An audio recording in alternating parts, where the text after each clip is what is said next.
Halo rekan mahasiswa. Semoga kuliahnya mulus lancar jaya. Di video ini, kami akan membahas mengenai pelaksanaan paten oleh pemerintah dan penghapusan paten.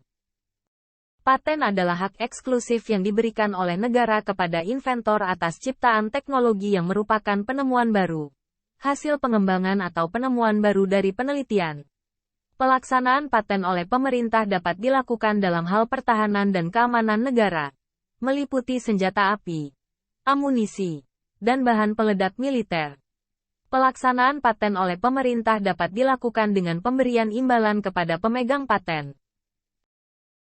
Penghapusan paten terdaftar di Indonesia dapat terjadi jika permohonan penghapusan dari pemegang paten dikabulkan oleh menteri atau melalui putusan pengadilan. Penghapusan paten dapat dilakukan sebagian atau seluruhnya. Salah satu contoh penghapusan paten adalah ketika pemerintah memilih untuk melaksanakan paten produk farmasi atas pelaksanaan paten oleh pemerintah, tanpa seizin pemegang paten asli. Lalu, apakah paten dapat dihapuskan? Jika bisa, apa penyebabnya? Paten dapat dihapuskan sebagian atau seluruhnya karena 1. Permohonan penghapusan dari paten dikabulkan oleh menteri. 2. Putusan pengadilan yang menghapuskan paten dimaksud telah mempunyai hukum tetap. 3. Putusan penghapusan paten yang dikeluarkan oleh Komisi Banding Paten. 4. Pemegang paten tidak memenuhi kewajiban membayar biaya tahunan. Apa dampaknya bagi pemegang paten? Jika paten yang berkaitan dengan pertahanan dan keamanan negara, yang dapat dilaksanakan oleh pemerintah. Pertama, dalam hal pelaksanaan paten oleh pemerintah berkaitan dengan pertahanan dan keamanan negara, pemegang paten tidak dapat melaksanakan hak eksklusifnya. Kedua, dalam hal pemerintah tidak atau belum bermaksud untuk melaksanakan sendiri paten, pelaksanaan paten hanya dapat dilakukan oleh pemegang paten dengan persetujuan pemerintah. Ketiga, pemegang paten yang patennya dilaksanakan sendiri oleh pemerintah dibebaskan dari kewajiban untuk membayar biaya tahunan. Apabila terjadi penghapusan paten, pemegang paten asli, termasuk pemegang lisensi dari pemegang paten, tentu akan dirugikan. Namun demikian, para pemegang paten dan lisensi memiliki hak untuk mengajukan gugatan atau melakukan upaya hukum lainnya untuk melindungi kepentingan mereka. Contoh-contoh hak paten. Hak paten atas Bluetooth oleh Jaap Harsen. Teknologi tersebut berhasil dikembangkan oleh Jaap Harsen dari Belanda. Dia mencoba beberapa kali untuk mematenkan Bluetooth, meskipun dia menemui banyak kendala dalam mencoba mematenkan penemuannya. Kedua ada hak paten atas telepon oleh Alexander Graham Bell. Penemuan sebesar ini tentu layak dipatenkan karena dampaknya bagi masyarakat sekitar. Alexander Graham Bell akhirnya mendirikan perusahaan telekomunikasi bernama AT&T, American Telephone and Telegraph Company, tempat paten telepon disimpan. Selanjutnya hak paten atas vaksin AstraZeneca oleh Sarah Gilbert.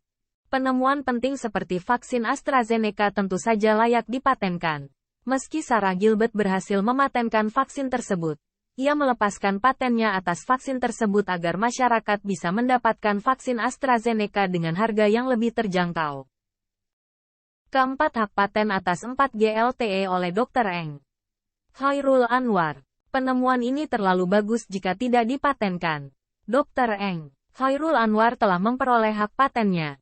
Dan teknologi 4G LTE telah diadopsi oleh perusahaan-perusahaan yang bergerak di bidang teknologi telekomunikasi di negara-negara antara lain Jepang dan Amerika Serikat. Hak paten atas ECVT oleh Dr. Warsito Purwotaruno. Alat ini diciptakan oleh orang Indonesia bernama Dr. Warsito Purwotaruno yang hak patennya telah digunakan oleh banyak institusi. Salah satunya adalah NASA, yang menggunakannya untuk memindai pesawat ulang-alik dan satelit. Undang-undang tentang paten di Indonesia adalah Undang-Undang Nomor 13 Tahun 2016 tentang paten.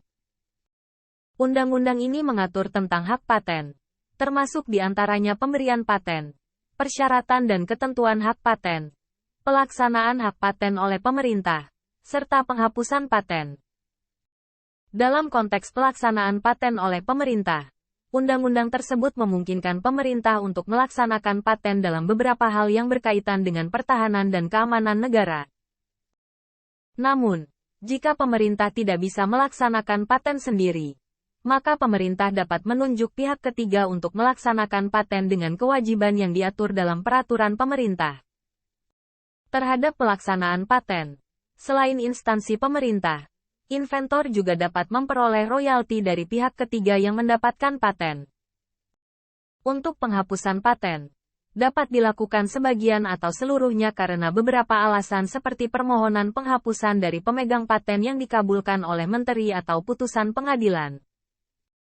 Namun demikian, penghapusan paten harus memenuhi persyaratan dan ketentuan yang ditetapkan oleh perundang-undangan di bidang pelaksanaan paten oleh pemerintah.